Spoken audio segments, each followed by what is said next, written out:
Mesdames, messieurs, avez-vous vu ces trains pleins de gens bronzés et bruyants enfermés dans des gros blousons avec à leurs pieds des collections de valises et de sacs qui bouchent les allées? Les avez-vous entendus parler fort de leur bonheur? Car ils sont heureux, ils ont fait du ski. Ils ne sont heureusement que 10% en France. À faire du ski, le ski, cette plaie que le changement climatique va un jour refermer en faisant cesser la neige. Quoique... Le ski, mesdames, messieurs, c'est simple. Vous avez une montagne, les prairies en haut, les forêts en dessous. Vous coupez des bandes, bien comme il faut, toutes droites, du haut vers le bas, plantez-y des remontes-pentes et vous obtenez des pistes de ski. Et puis, tout en bas, vous construisez des sortes de HLM, comme dans les banlieues, des HLM dont 40% des logements sont occupés pour très très cher, moins de 3 semaines par an.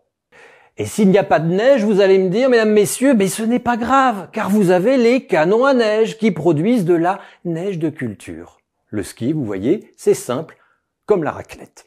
Alors d'après une note datée 2019 du très austère Commissariat général du développement durable, on apprend que pour faire 1 mètre cube de neige, il faut 0,5 mètre cube d'eau.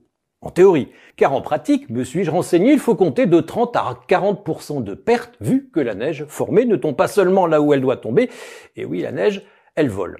Cette eau utilisée pour fabriquer cette neige est prélevée dans des retenues collinaires bien bétonnées qui sont alimentées par des rivières si elles ne sont pas en étage ou bien par des nappes phréatiques si elles sont pleines. Tout ceci étant fort réglementé, mais les préfets savent se montrer conciliant. L'eau de pluie compte très peu dans le volume total utilisé. Par contre, eh oui, le réseau d'eau potable est ça et là sollicité pour aider au remplissage de ces retenues collinaires. Vous allez dire que j'exagère, mais non! Dans le département de la Savoie, nous dit le commissariat, lors de la saison 2016-2017, un quart de l'eau prélevée pour fabriquer de la neige provenait du réseau d'eau potable. À l'échelle de la France, ce serait autour de 15% d'eau potable utilisée pour fabriquer de la neige de culture.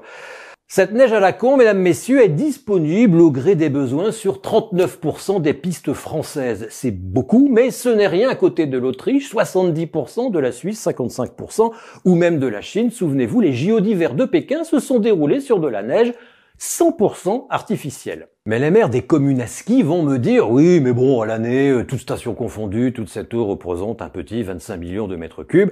C'est quand même moins que les 40 millions de mètres cubes qui emplissent nos piscines. » Oui, c'est moins surtout que la consommation himalayenne des stations de ski. Les plus grandes utilisent en effet près de 20% de toute l'eau potable fabriquée par l'ensemble des communes montagnardes, alors que les communes à ski n'accueillent à l'année que 10% de la population montagnarde.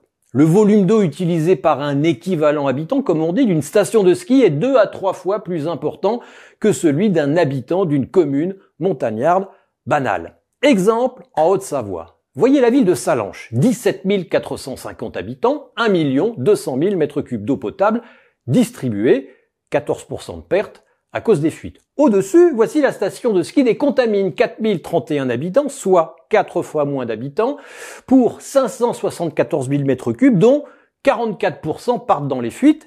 La différence? Les skieurs, lesquels expliquent aussi l'énorme consommation d'eau de l'hôpital de Sallanches, l'hôpital des skieurs, 47 000 mètres cubes chaque année.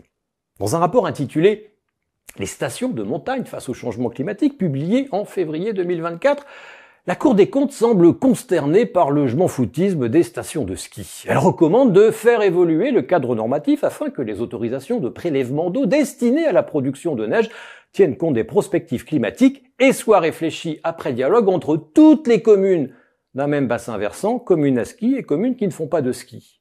À ce rapport qu'ils ont trouvé scandaleux, ce sont leurs mots, les élus des communes à ski ont répondu que les canons à neige ne sont, je cite, absolument pas un problème. La nuit du 21 février 2024, des camions ont été filmés transportant de la neige vers la station du Grand Bornand. Il paraît que la piste de luge en manquait. Quand je vous dis que le ski, c'est une idée à la con.